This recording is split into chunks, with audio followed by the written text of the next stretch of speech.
Welcome to Athletes and Assets with your host, Noah Lack. I'm joined by my guy, Damyean Dotson, 8-year professional basketball player, spent 5 in the NBA, mostly with the New York Knicks. We're here in H-Town, our homes, Houston, Texas. Dot, how you living, bro? I'm good, bro. What's up, Noah, bro? Bro, Great to be back on the show, man. We did it virtually. Great to be back in person, in Houston, in the prime location. You didn't mention that. We in a prime location. We are. We right around the corner from my high school Yep. and my college. So it definitely feels like home. We had to do this the right way, in person. Appreciate you for having me on, bro. When I pulled up on Emancipation Boulevard, there's this chant was going in my ear. Someone was like, "Hoo ha, third war." And I got scarred from the dark. I got scared for a second. If I hear that right now, I might jump up and windmill or something like. That right there, bro, it is definitely bring back a lot of memories, bro. You know, it was the start of a lot, bro. It was the start of my journey, taking basketball serious, really loving the game, really giving my all when the game starts, start to finish, based off the energy of the crowd. That's the first time I ever witnessed, you know, somebody, fans and supporters being behind an organization like that. Yeah. AAU, middle school. My middle school games was at Woodson Middle School was fun. Yeah. But there wasn't like supporters and alumni like at Jack Yates High School. So, man, I want to say shout out to all the Jack Yates alum, all the fans. Man, it really started me on my journey to like take basketball serious, man. And big shouts out to my teammates and Coach Wise. Yeah.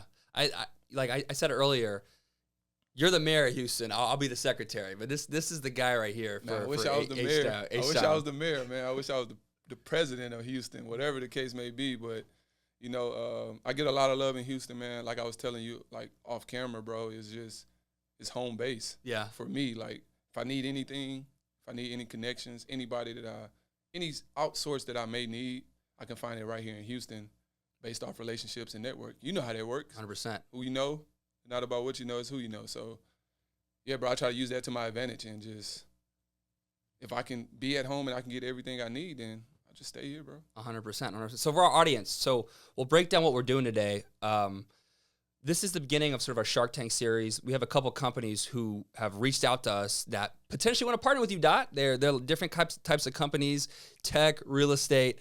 Yeah. You don't know that much going into this, so I appreciate you taking the leap here and doing that.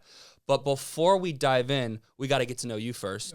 Yeah. You were on the podcast previously, so if y'all haven't seen that episode, go check it out. We'll put it in the show notes. But Dot, for our audience who doesn't know about your H-Town roots, kind of give a high level of what you've done so far in your basketball career and also what you've done off the court. Man, so born and raised in Houston, Texas, of course. Like I said, middle school, Woodson Middle School. If you're not familiar with Carter G. Woodson, you know that name, but Woodson Middle School. Went to Madison originally, Madison High School for 1 year. Then I went to Jack Yates, the well-known Jack Yates. If you know, you know. If you know, you know. It's kind of a if you know, you know. If you know, you know. So I went to Jack Yates High School, man.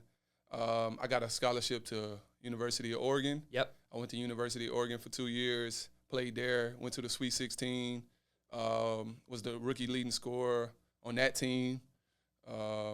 I think I got freshman first team. My freshman year. Second year, we went to the playoffs again. The NCAA again. And after that, bro, I transferred to Houston, played for Kelvin Sampson for 2 years. Go Cougs! Go Cougs. Played for Kelvin Sampson for 2 years. And then after that, got drafted by the Knicks, 44th pick in 2017. Played for the Knicks for 3 years. Played for Jeff Hornacek. Played for David Fizdale. Yeah. Take that for data. Take that for data. I played for David Fizdale. Mike Miller was an interim coach. That's so crazy. I forgot Mike Miller was. Mike Miller was because now he's running like Lift Sports. He does the agency thing. Right? Mike Miller was an interim coach. I played for him. Thibodeau came in during COVID. Shout out Thibodeau. I was playing for Austin Spurs. Yeah. We just landed in Vegas. I fell asleep, bro. Woke up the next morning. We were supposed to have practice or a game. I don't remember. Shoot around or something. Chris Gaston called me. Yeah. And was like, yo, bro, like, you going back to New York? I'm like, what? He's like, yeah, bro, New York going to give you a 10-day. I'm like, I look at my phone, like, hold up. You said, what? I said, he said, yeah, New York going to give you a 10-day. And then me, he's like, bro, you got to leave tonight, though. I'm like, damn, I was like, I just got here, bro. He's like, shit, you got to go. I was like, so I start packing up. I get to New York. Man, I go through like a couple plays. Like the next day, we go through a couple plays. 2 days later, I think we got a game, bro. It's like second quarter, third quarter. Thibs looked down the bench. Dot. I'm like, ain't no way. Yeah. I'm like, there's no way he in called the garden. Too? In the garden. Like, I played in the garden before. I know, like, but for 3 years. I'm like, he like, Dot, come on. We playing the Wizards. He's like, Dot, check in. I'm like, bro, I don't know your defensive schemes. I don't know your offense. You just about to throw me out there right now, bro. I'm like, I played in the pros before. I know like how the rhythm go. Like you can figure it out, but like I'm like, bro, like you like super technical, like on everything before the game, practice. I'm like, he just threw me out there, bro. I think I hit a fadeaway. That moment right there, I was like, yeah, I'm back. I hit that fade. I was like, yo, I'm back. Like I'm back in the league. Like, you know what I'm saying? Like, you know, you hit a shot, you like, yeah, let's go. How'd you run back? Oh, I think I said like, yeah, I'm back. Yeah. I didn't say it loud, but I said it to myself, like, yeah, I'm back. Run back. And then I hit another jumper. I think I went 1 for 3. Man, one of my threes went off the backboard, off the side of the backboard. I caught it, laid it up. Okay. That's the same game Kimba had like 50. He went crazy. So we was really watching the Kimba show. I thought it was my show because I was back, but Kimba had like 44, bro. Was he on the Hornets at that time? No, he was with the Knicks. Let's go. I mean, the Knicks. It's with the Knicks, yeah. But that's the year he had. That was with Kimba, Julius Randle, R.J. Barrett. I was at the game. R.J. Barrett hit the game winner against the Celtics. Yeah. That shit was crazy. Then I played another game, bro. I didn't score nothing, but he just threw me in around the same time. Yeah. But all in all, like Thibs' situation, like great coach. Yeah. From my understanding. That summer went by. Next contract, I was waived because that was my contract year. I got picked up by the Cavs. I played for J.B. Bickerstaff for 1 year. Played with Darius Garland, Colin Sexton, JaVale McGee, Kevin Love, Drummond, Jared Allen, Isaac Okoro. So most of the core that's there now was I played with. Shout out to those guys. Shout out to J.B. Bickerstaff. After that, bro, I played for the Austin Spurs. So this is year 4. I got waived after that summer. Played for the Austin Spurs. Played like a couple months. Got called up back to the Knicks. I got 10 days. Played for Thibodeau. Played about 2 games in a 20-day span. And then I finished the season out in the G League, bro. Then I ended up going that next summer to Turkey. I played in Turkey for a full year. I went to China after that. So last year I played in China. This year I went back to Turkey. So I played in Turkey this whole year, and now I'm back in Houston. Yep. And that's 8 years, bro. And I didn't pitch in all the stuff in the trials and tribulations, the ups and downs in between those 8 years of professional playing and being in the NBA, getting cut, getting waived, going to another team, having new teammates, coaches getting fired, not getting minutes. You know, it's a whole journey of experiences and stuff that I've learned for myself and learned in situations where I just need to be quiet or speak up for yourself or give somebody advice or just let somebody learn in their mistakes and learn from that. So, yeah, bro, it's been an awesome journey. I've been extremely blessed. You know, the wheel's still rolling, so year 9 is loading. Yep. You know, we here on the podcast talking, but, you know, I got a lot of things brewing, bro. I got a vlog channel that I'm running. I got a podcast, Your Perspective podcast that we're running. Me and my guy, Winston Shepard. Shout out to Winston. I got real estate here in Houston, duplexes. I was doing my Airbnb situation here in Houston, so that's been pretty, consistent. Yeah. I can't complain about that. Yeah, bro, it's just a lot of stuff that goes on in my mind, and it's just so much for a 31-year-old just to be like, yo, bro, like, I've done so much, but I got a lot more to do. I got a lot more stuff to learn, so, situations like this is dope because I can hear your perspective. Yep. You can hear mine. We can kind of bounce ideas off each other, and, You know, man, I'm happy to be here, bro. Thank you for inviting me. Yeah, bro. That's a great rundown. And we're gonna dive. I want to pick your brain on a couple of different things, and then you can ask me whatever. But I think that the burning question I have for you is like your thoughts on the Thibs firing. You played for him for 2 games. You have actually a great story on that. Yeah. But what is your thoughts on the firing? Like, did the Knicks make the right decision? Did they make the right decision? In your opinion? In my opinion. Okay, so put on your hat, your analyst cap. Put on my thinking cap right now. Yeah. Put it on.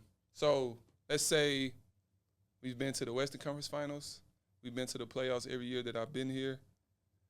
We haven't made it to the Mount Rushmore or the top of the mountain to get to the finals and win that. Could next year have been a year? Who knows? So Leon Rose, all those guys over there, the GMs, who knows? I don't know if it's a good firing. I don't know if it's a bad firing. Maybe they know something we don't. Who is Dot to tell y'all that was a bad decision? But because you hoops. But I'm saying, would I have fired Thibodeau? Probably not. Every year we've increased. Every year we've made moves in the summer, and it looks like we're in the right trajectory. We're on the right path, right? We just got rid of Julius Randle, my guy. Shout out Julie Randle. We got rid of DiVincenzo. We brought in Towns. We got OG Anunoby. We got Mikal Bridges. You know what I mean? Miles McBride is playing good. Jalen Brunson is hooping. You know, Josh Hart is hooping. We brought Mitchell Robinson. He's good now. He's not hurt. He's playing well. We made it to the Western Conference Finals. Eastern Conference Finals. The Pacers is elite. The Pacers are one of the best offenses in the league. And what does Knicks do? They play slow. They play defensive game. But when you got somebody like Halliburton, Pascal, these dudes play at 100 miles per hour. So we're in a trajectory of Eastern Conference Finals. Who knows the next year we could possibly get to the mountaintop. So in my decision, would I have fired Thibs? He has the experience. I wouldn't have fired him because who knows what could have happened next year. Who knows who we could have signed in the summer to add that missing piece and possibly get us over the top. So, but I'm not the GM. That's not my forte. But from my understanding, Thibs was in a trajectory of possibly next year we can go to the finals. So I wouldn't have fired Thibs. Who they going to pick up now? I have no clue. It could be some random assistant. It could be Mike Malone. It could be Kelvin Sampson. You know, it could be, what's my guy, Frank Vogel. Yeah. What's my guy, Monty Williams. Jay Wright. Jay Wright makes the most sense because you got the Villanova guys. Yeah. Jay Wright. But who knows? I 100% disagree with your take. Really? Disagree. I think Thibs, and I'm going to put my GM hat on for a sec. You ever heard the phrase, you can't teach an old dog new tricks? That is Tom Thibodeau. My man gets to deep in the playoffs. He plays a 6-7-man rotation, and they get tired at the end of the season. And the Knicks, I thought, one, had like a solid bench, in my opinion. And two, this was the year that they should have won the championship, in my opinion. The Thunder are really good, but the Nuggets almost took them to 7. And I think this was the year that the Knicks actually should have won the championship. Pacers are nice. I thought the Knicks should have won the series. I think that this reminds me a lot of when Mark Jackson had the Warriors, and he was a really good coach, but they needed a little more creativity, and they brought in Steve Kerr, and they got to the next level. I think that's, in best case scenario, this is what I see here. I think Thibs is a good coach, but he's a good, let's instill a culture and toughness. And then, the next level is, we need creativity and putting guys in the right pieces at that time situation in the game, running creative offensive sets. I think the Knicks need a new voice. That's just my opinion. So you saying that I mean, I agree with you. He's an old school coach. He has his culture. He believes what he believes in. He doesn't play a deep bench. He tried. Landry Shamet came in, the line right. The last couple games. He half tried. No, I'm saying though. But let's look at it. Precious came in. The line right played a little bit. Why didn't Precious play more? He is they said that Rick Carlisle said now he was Rick Carlisle low-key kind of playing mental games. Yeah, but you heard him say Precious was the best defender on the Knicks. He wasn't playing. I mean, this is a chess game. I give you one. I'll show my hand. Maybe. Yeah. I'll put Precious in. You know, like I'm showing my hand. Okay, what I would say, at least Thibs tried. Because before, we haven't seen him try. But he tried at the Eastern Conference. He barely tried, in my opinion. It's the time to try.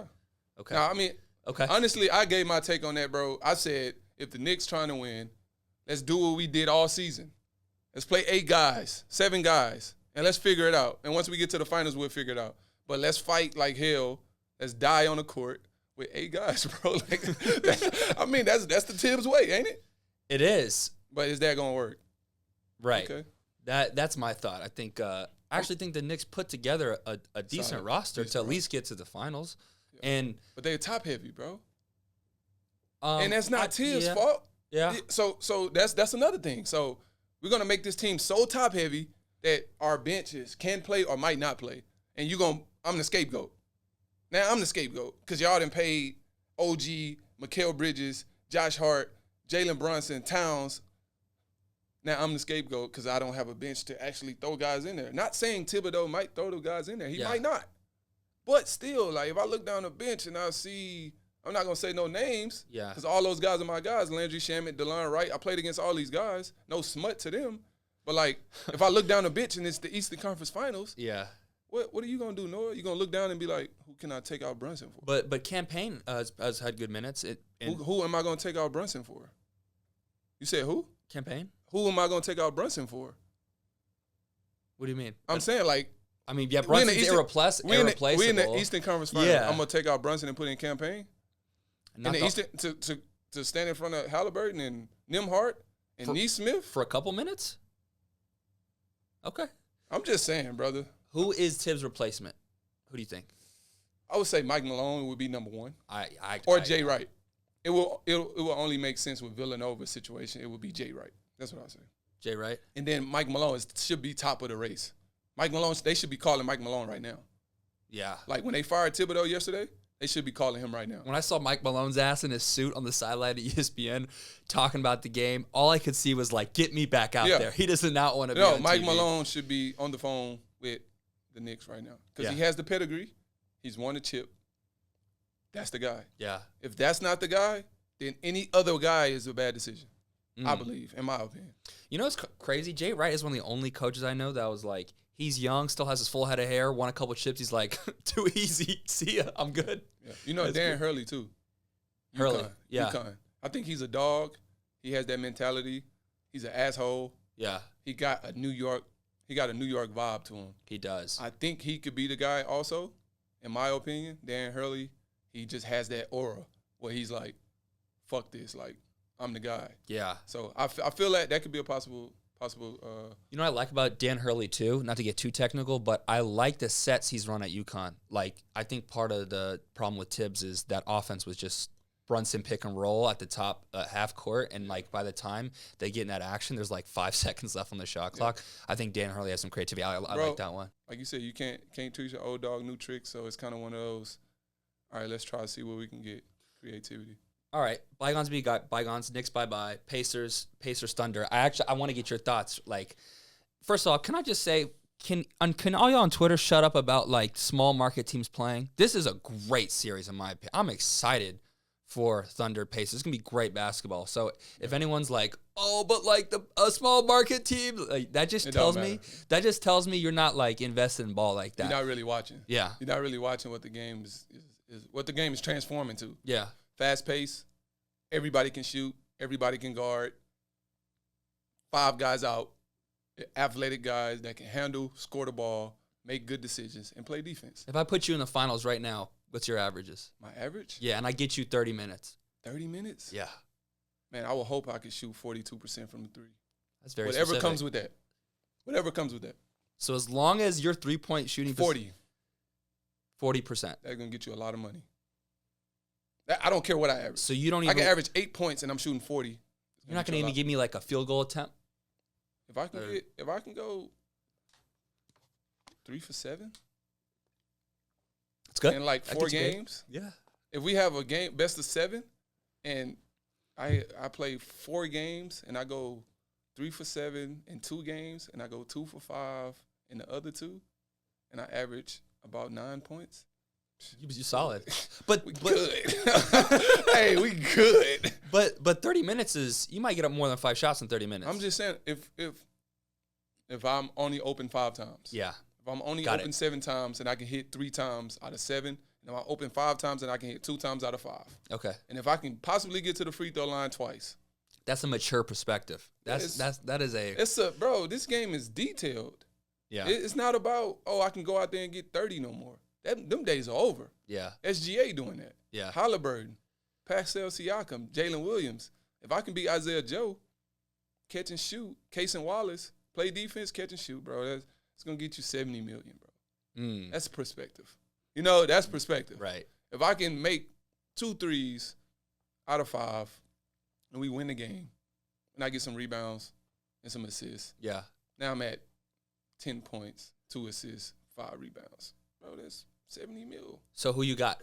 What do you I'm going to go, I'm going to give my perspective on something else too, and then I give you my who I have. So when you look at Halliburton and you look at SGA, potentially whoever wins this game, whoever wins this finals and get a chip, that's going to be our next rising star, right? That's going to be the face of the league. Potentially.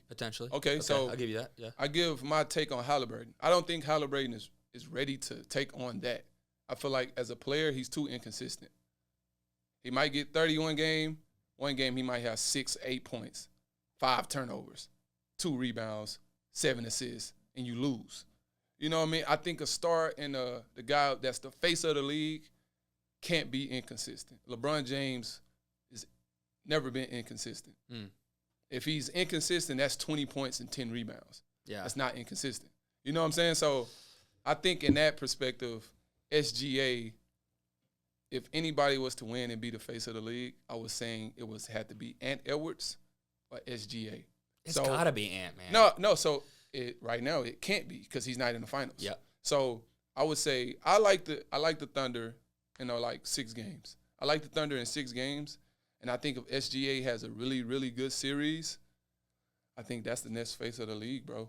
MVP, finals. Even though he's Canadian?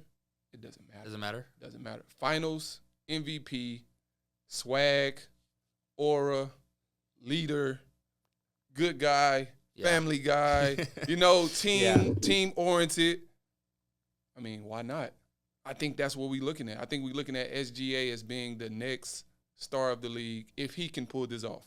Even if he don't pull it off, he's still an MVP, made it to the finals with a young team. He's the star. Who's the superstar in OKC? SGA. It's no Kevin Durant. It's no Curry. It's no LeBron. It's no. They're on their way out. It's a new era. Yeah. And the NBA knows that. Adam Silver knows that. I think they don't want to get over. They're hard to get over the current guys. But I agree. But SGA has his own shoe. Yeah. He has his own logo. What is his own shoe? What is his shoe? Man, I don't know what they are. Is it like leaning something? Or is it Converse? Converse, but they dope. Did you see you saw the brown ones? Man, he's doing his thing, bro. He's been doing this thing for years. They look like croissants. Yeah, though. He's been doing this thing. They look like little bakery. But with pastries on his feet. So what I'm saying is he's been doing this thing for years now, bro. And if he can pull this off, bro, he's the face of the league. Like, I like his game. He's nice. He play defense, and he can score, and he can pass. He's a smart guy. Like I said, he has the aura. He has the charisma. Ant do too. Like, I love Ant Edwards to death. Yeah. Like, he's one of the guys that, like, bro, you could take the lead by storm. Like, as soon as you get that chance, if you make it to the finals and you win, it's over with. Nobody else can top you. Yeah, he's got to win. He's got to win. He got to win. Yeah. So for me, I would say Halliburton.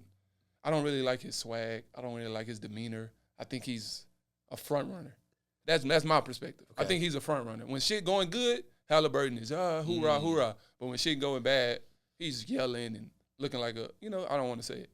Oh, you can say it. No, he's not my type of guy. Yeah. SGA, I like him. Ant Edwards is my type of guy. Ja Morant is my type of guy.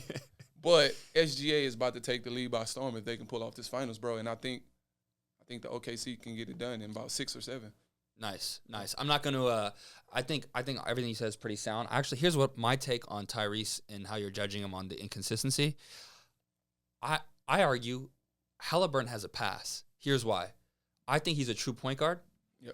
And so I actually think, given his play style, he shouldn't have the responsibility of leading the team in scoring. I think Pascal should be the Pacers' leading scorer. Now, Tyrese can't have 6 points again, like can't score 6 points. But to me, when his games are like 30, 15 points, 30, or 12 points, I'm actually more looking at like the rebounds and assists for him. That's the only thing I would add on that. But I think you covered pretty much. You know, bro, you used to hoop. When I get the rebound, I'm feeling good. Yeah. When I kick it to you in the corner, you hit, I'm feeling good. Yeah. When I hit that trap, I'm front runner. You're not playing no defense. You're not doing it. You don't think he plays defense? You're not diving on the floor. You don't think Hallie could play for Calvin Sampson? I mean, he could, but he's gonna have to go through the rigorous. The rigorous. He's gonna have to get reinvented. You're gonna have to reinvest. You know, like you go play for Calvin Sampson, and you coming from somewhere else. I play for Dana Altman in Oregon. That must be completely different. Dana Altman is the most nonchalant, chill guy until something bad happens. Okay. Then he turns up. Kevin Sampson, something bad happened when I walk in. When he walks in the gym, something bad happened already. Yeah. He's in a bad mood. He's already pissed off. But it's basketball. Yeah. It's like, I got a goal. He's been having that goal when we were losing. We wasn't losing, actually. We was playing in the Well, you were part of that kind of the generation that helped turn U of H around. Yeah, that happened. Well, we had two 20-win seasons. Yeah. But we played at Hawthorns. We had no fans. Yeah. No really supporters. Yeah. So now when I go to the games, I'm like, where were you guys at when we was playing at Hawthorns and we was beating LSU? Ben Simmons came. It was packed, but it was all LSU fans. Yeah. You know what I mean? Where was U of H at then? But I like where it's at now. Yeah. I go to the games now. You know, I can't get in. They like, who are you? I'm like, damn, they didn't big time. They big time me. They like, that's crazy. Yeah, they big time me. So, but yeah, bro, he would have to reinvest. But Halliburton's a good player. Don't get me wrong. I like Halliburton a lot. He's really good. I watched him all playoffs. He's a good player. But I think SGA is the guy. Got it. Okay. Got Thunder in 6. I'm not gonna say you covered kind of. You got to give a prediction though. Yeah, I do. You have to. I do. I think first of all, I want to say I'm biased. Yeah. Jalen's my dog, former teammate. I gotta go Thunder in 6. Okay. I love the way the Pacers play. I think the Thunder could really do it. And you know what the Thunder remind me of? When I look at the Thunder, I can't help but imagining KD, Russ, and James Harden righting their wrongs and actually being able to win a chip. And I feel like they're like doing that. They're that. Wait. Who's KD? Huh? I'm saying you give him the big three. Who's KD in this perspective? Chet? No. Because SGA is the best player on the Thunder. So okay. So let me ask you that. Okay. Who was the best player at that time? Was it KD or Russ? I'm not. Man. Because we talking about Russ era. That was Russ' peak. That's probably Russ. That was his peak. That's probably Russ. Russ was better than KD. You think in that time? It's tough, man. What do you think? I'm stumped. That was a good one. That was super. Like when we talk about superstars, like people try to bash Russ right now, but like he's still a superstar. Yeah. When you see Russ, it's Russell Westbrook. Yeah. Once you get the superstar tag, it never goes away. Yeah. I don't care who you are. Uh-huh. So I think in that time period, they both were superstars. So you can't really like say who was better. So because they grew up in that Seattle together. Yeah. So it's kind of one of those, man, we made each other better. So let me talk about big three instead of, between Chet, SGA, and I think Chet's a stud in my opinion. He's got a lot to work on, but he's a stud.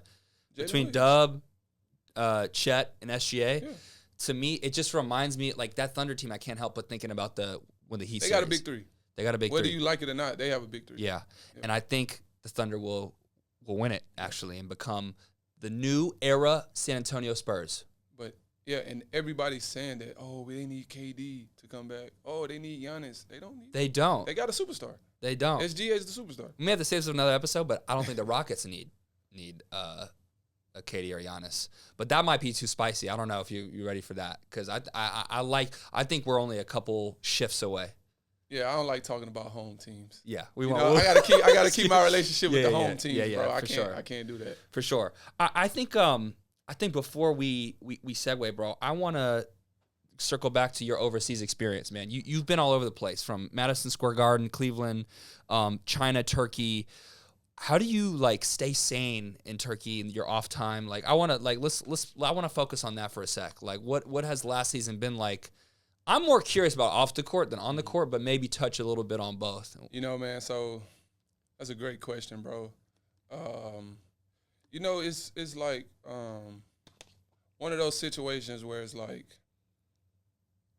you have to find something to keep yourself busy. Yeah. And just starting a podcast last year, that helped a lot because me and Winston would recap games, situations every day, you know, virtually on StreamYard. We would jump on, talk for a little bit. You know, and I haven't heard StreamYard in a while. That's like my podcaster brain. StreamYard we've been running StreamYard, bro, and just talking about everything, trying to keep the podcast flowing, trying to give perspective, and trying to like, you know what I mean? Because he's been going through a funk too, where he's like, man, bro, like the in-person interviews is really getting me through like a lot because it was really like therapeutic. So for sure, we've been trying to keep it going in a positive way. So I think that helped a lot.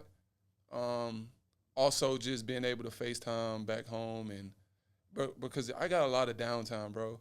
We practice for like 2 hours. Then after that, I'm just at the crib, bro. So editing, I've been trying to edit, learn how to edit, make thumbnails, learn YouTube. I started my own vlog channel. I was playing the game a little bit. You know, bro, it's very. You got a lot of downtime to do a lot, but some days it's just like, man, I wish I was home. Yeah. And you can't have those days. Yeah. You know, it's okay to have those days one time out of the month.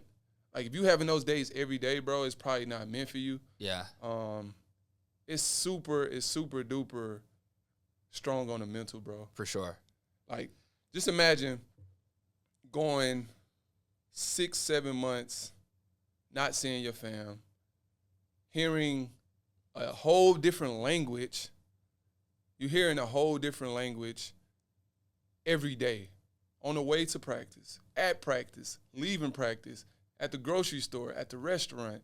Now I'm in your country, I'm in your world, and I got to figure a way to integrate myself and not just sit in the apartment, you know? Yeah. So a lot of times, bro, right after practice, I would go get food and just sit in a restaurant for like an hour, you know, get food, be on my phone or whatever, go home, do the podcast stuff, play the game for a little bit, you know, call back home, and that's my day. Yeah. You know, it became a consistent, and it's just like, if you don't have nothing to do or nothing to look forward to, bro, it's tough because it's like, I'm just sitting here.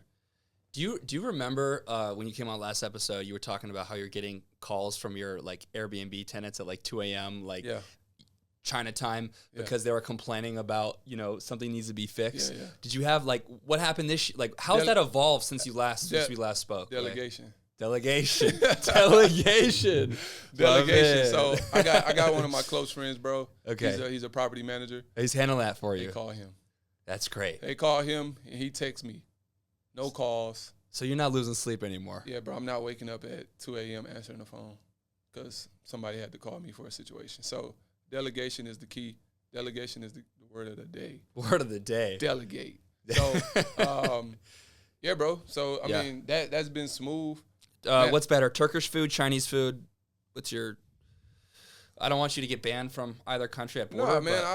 I'm gonna be honest, bro. I'm gonna be brutally honest. Turkish food is amazing, bro. Yeah. They got spices. They got the right spices on chicken. They got the right spices on seafood, lamb chops, steak, whatever you want. They have it. You know what I mean? They eat like we over here in the States. It's just a little more cleaner, bro. It's cleaner over there. Yeah, for sure, bro. Like that's what they said about Italy. A lot of people go there and like lose weight even though they eat more. Man, look. So I came back and my my girl's like, man, you're skinny. I get on the scale. I'm 214. You know? Yeah. I'm just like, it's just the food that I'm eating. I'm not eating Chick-fil-A and my stomach blow up and I look fat. You know? It's just like, shout out to Chick-fil-A though, man. Yeah, shit. I might get some after.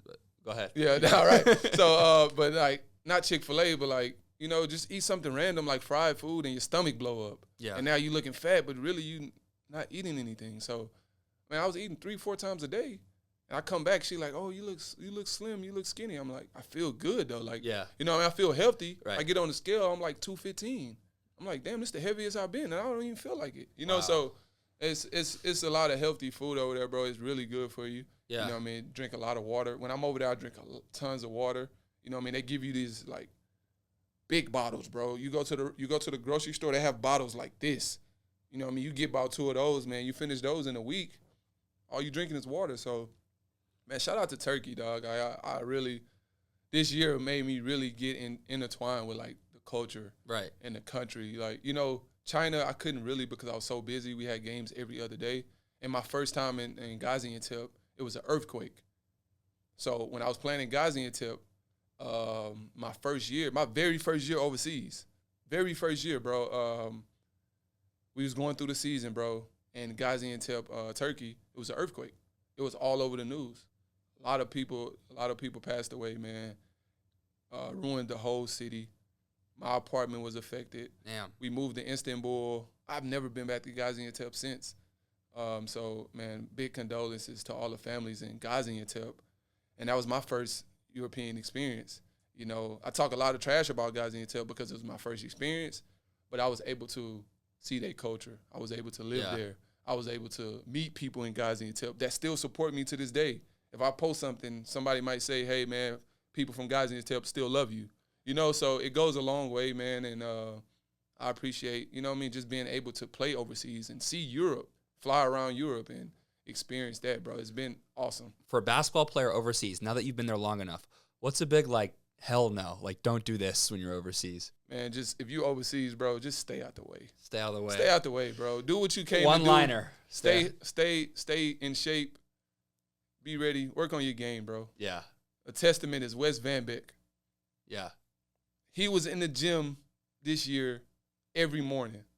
What time was Wes going to sleep? 10 o'clock. And what kind of season he had? Awesome. He's probably going to have a really good job next year.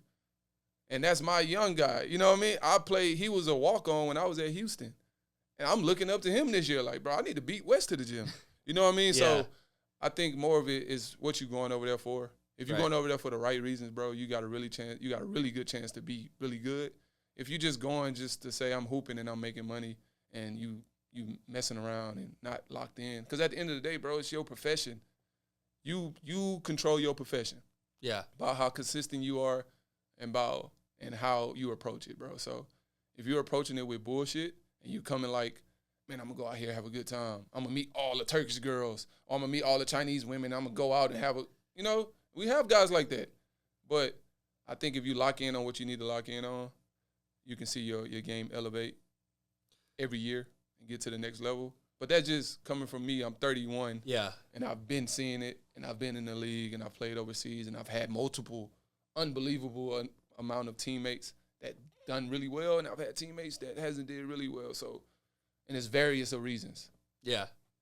There you go. I mean, that's a mature perspective right there. This is why that's why we have you on here. And to kind of segue to the next part, man, is like, if I were to describe Dot the businessman in like one sentence, I feel like delegation should be in there. But you know, what else can we? What do you like to look at? You know, what I'm saying? I would say, like I said, bro, consistency. You know, somebody that takes their job serious, their business serious, the things that they running serious. Yeah. And you can only like understand that and know that by consistency. Yep. I think everything is ran off how consistent you are. And you know that. You know, flying around, going to meet people, bringing new content every week, bringing something every day at least. Something. Trying to post something. Yeah. Trying to be consistent.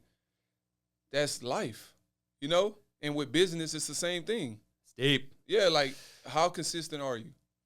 How consistent are you? Well, let's see if these entrepreneurs are consistent enough for your liking. I'm sure they are. So there's 3 different companies we're gonna go through. I'll go through each deck. Mm-hmm. We'll kind of talk about the company, the business, the opportunity, what they're looking for, blah blah blah. And at the end, we'll kind of chat about what you like the best or like what resonates with you the most and why. Okay. First off, we have my guy JR from Shift Group, bridging the gap between athletes, veterans, and the business world. Okay. I can already see what it is. Okay. All right. Yeah. Let's see. I was gonna ask, like, do you know what they do? Because I don't yet. No, it's looking like they're helping people get into business, bro. Yep. So the problem, athletes and veterans struggle to enter the job market, and the people that hire them are finding it like difficult to fill qualified entry-level roles. Like that's like a sales role, you know, or operations role for a big company. So Shift Group bridges the gap between athletes and hiring partners. So basically, if you're retired, let's say you're done playing in Turkey and you want to get into the real world, you can get onto this platform to help you, and they'll help you land a job and that company is specifically looking for an athlete to fill their role. You know what I'm saying? What do you think about the idea? Like, here's why I'm excited. Like, why I'd be excited is that I think a lot of ex-athletes are primed to crush it in like sales roles that traditionally were held by like non-athletes, even though they may have had like more time to hone their skills. I think like you're a social guy. I think you could sell a product if you really wanted to. Yeah. I think they're trying to tap into that potential. Yeah, I think, man, you know, so I always scroll and see podcasts all the time and people talking about business and athletes and business and stuff like that. You know, I think it's more of the situation of the competitiveness.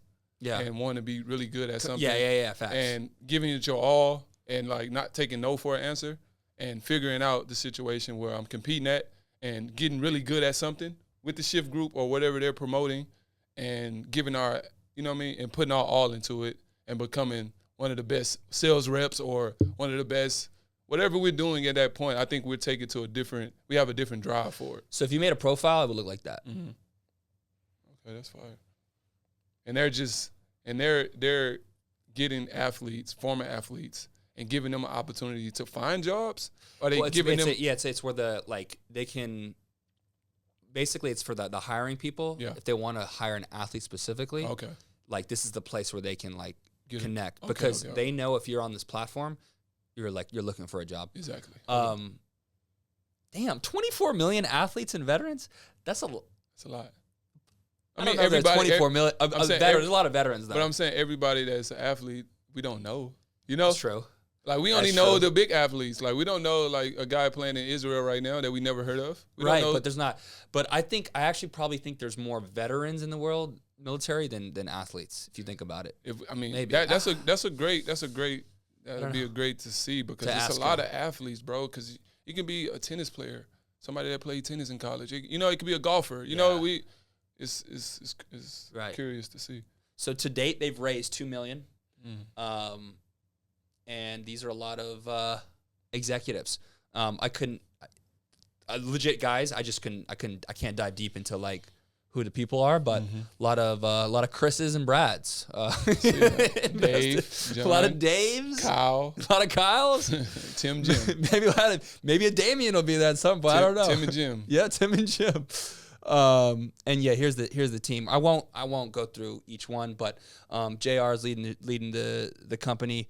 And he's and then which IBM acquired $2 billion, worked in IT infrastructure sales in Boston area. So he used to be a sales leader. Yeah. Okay. He was named one of CRN's top channel chiefs in 2021. Shout out J.R. Butler. J.R. Butler. So J.R. is my guy. J.R. Is the one who's working with us here. Okay. They've placed 2,000 athletes and veterans in new careers, and they're partnered with these various organizations. G-League, MLS, hockey, University of Florida. US Department. NBA G League, special operation. That's lit, bro. That's lit. It's lit. Some testimonials. Do you know Jasmine Smith, SMU hooper? Nope, me either. Shout out to her though. Yep. Michael Selesky, former NHL guy. So they got some. Let me see what Michael Selesky said. Helped me recognize all the skills that I had acquired from a lifetime in sports. Nobody else is doing it how these guys are. The best career-related resource I've came across as a veteran. It makes sense. I landed sense. my first role. Yeah, bro. Yeah, that makes sense. This kind of what I like. That was kind of my perspective. Like, skills that I learned, acquired from a lifetime of sports. Yeah. I think you take those skills, because it is skills. People think, oh, you play basketball, you do this, you're an athlete in college, blah, blah, blah. It's easy. Yeah. No, bro, you have to learn stuff. Like, you have to adjust. There's always something different. Every day you walk in a locker room or gym, you always have to adjust to something that may have happened that day or that's going to happen in the future. So you always learning stuff on the fly. 100%. This is actually great. So obviously we have LinkedIn, right? Yeah. Where you put your company profile.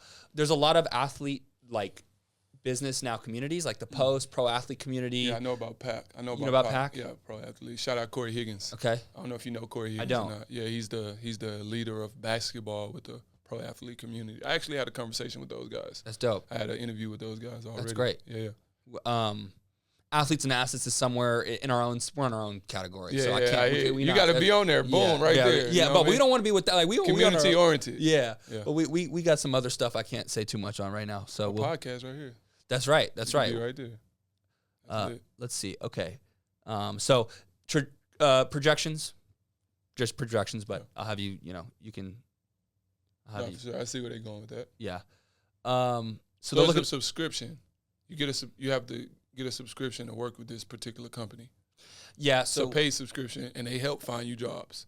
So that's what the Shift Group is, from my understanding. So my understanding is like the companies that are looking to hire are paying the subscriptions because they're paying to get access to theoretically a great talent pool, which I makes sense. I would want to hire athletes. We hire athletes so for sure.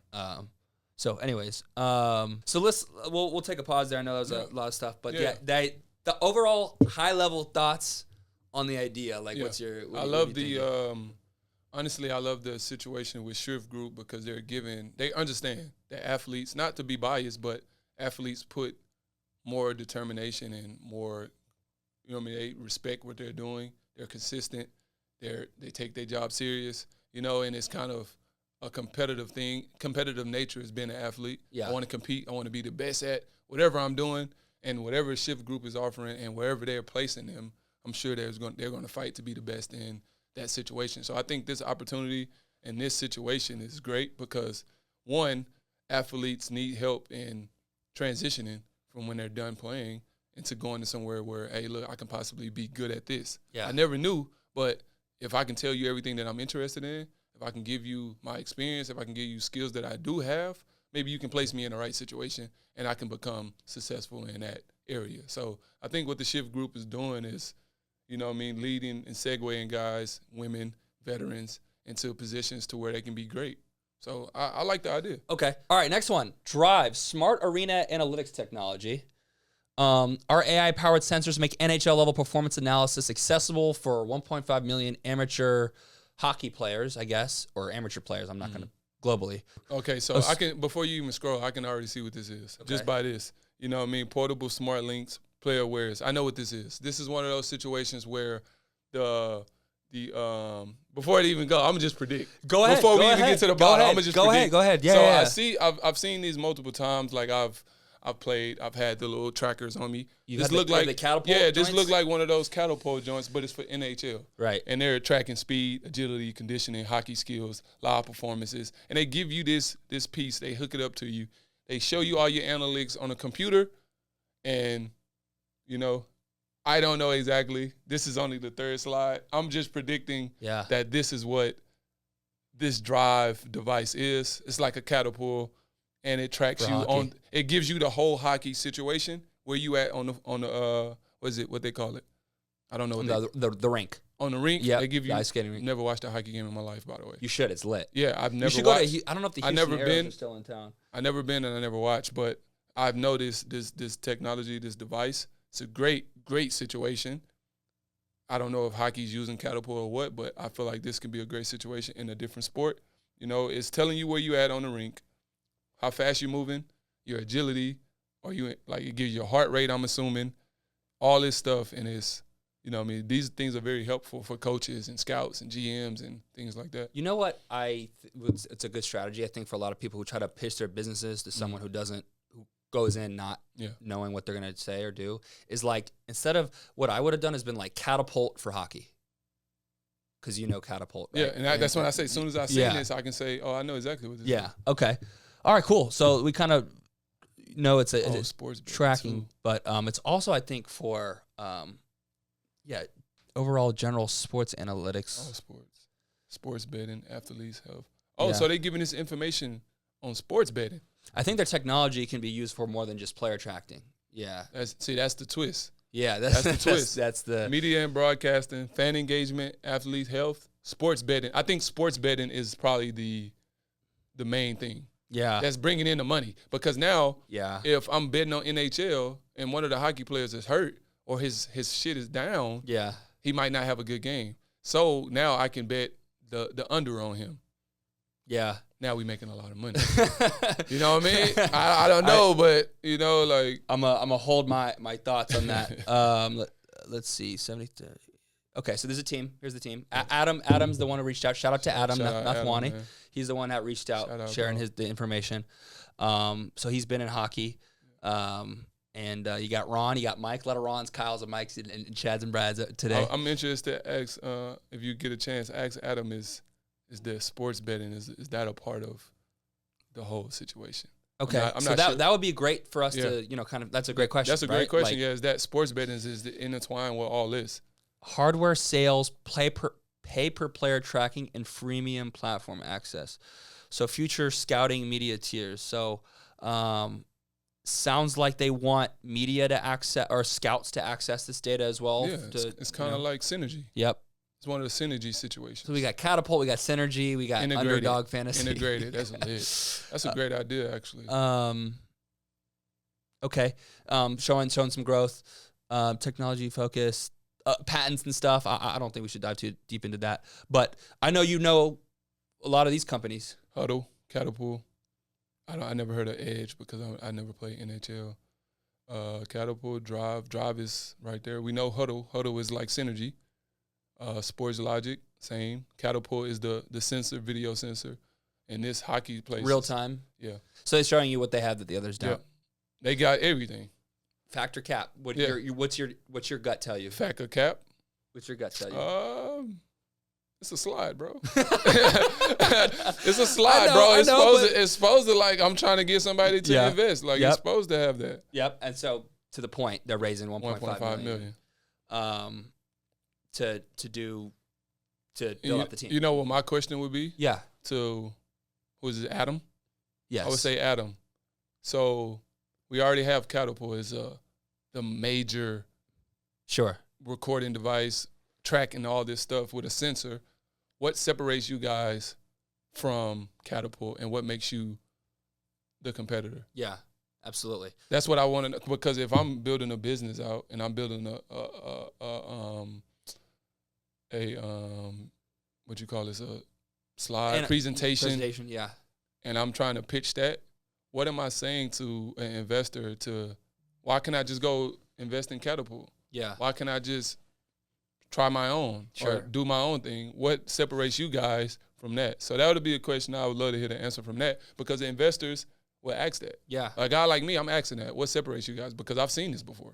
And with us, just at a high level, we can create that ability for you to meet him, but you're a busy guy. You don't always have time to meet. You won't always have time to meet with every entrepreneur that shares their information. So I think it is important that we look at it without him and for them to create stuff that you can. Yeah, for sure. That would be a question. Like, what separates you? Okay, hold that thought. This is Drive. We'll go to the last one. Okay. Then we'll circle back. All right, cool. So this one's a little different. Completely shifting gears here.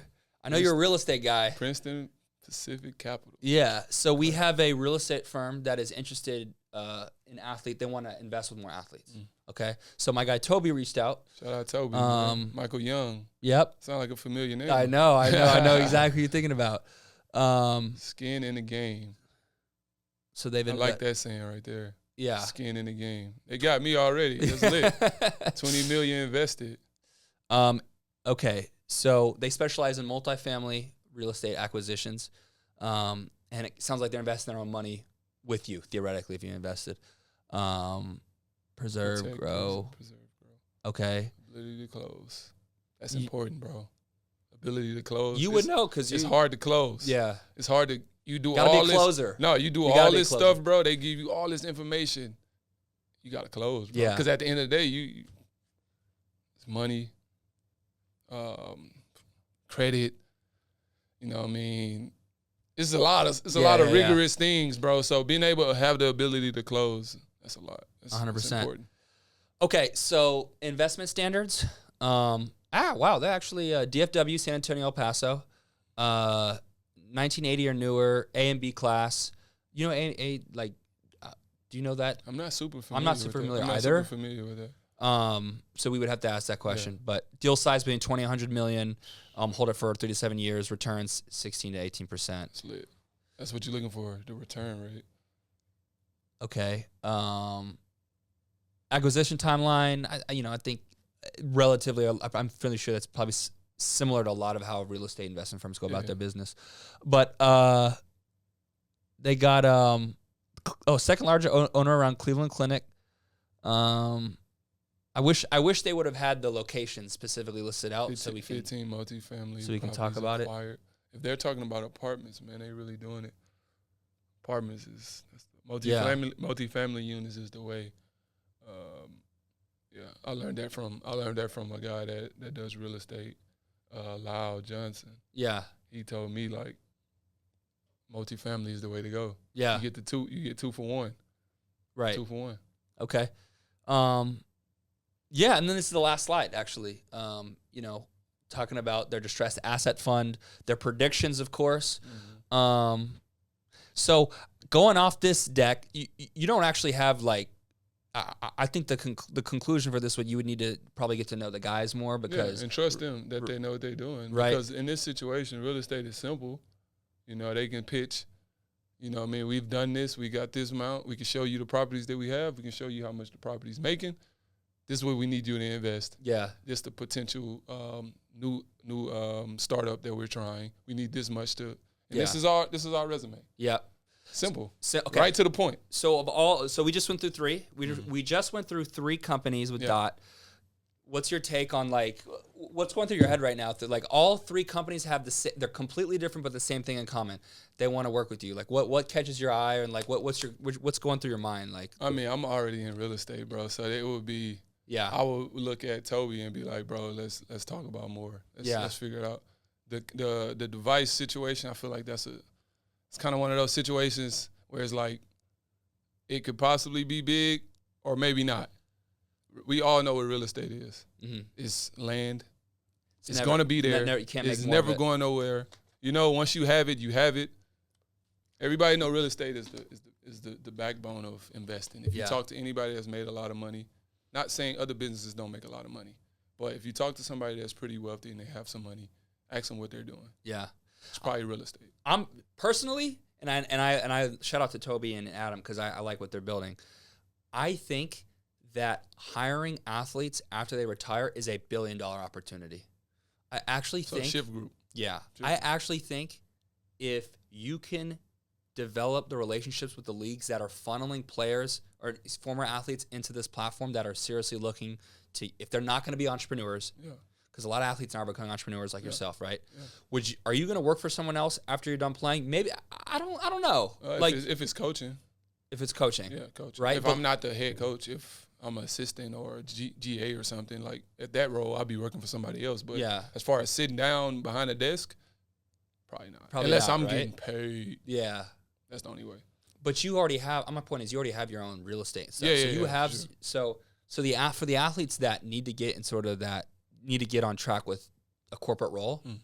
I don't know, man. I think that's and military veterans. We're forgetting about ex-military. Yeah, that's also a pitch that they're giving because we're looking over it. But there's a lot of military veterans that leave the military and don't know what they're gonna do next. So it makes sense.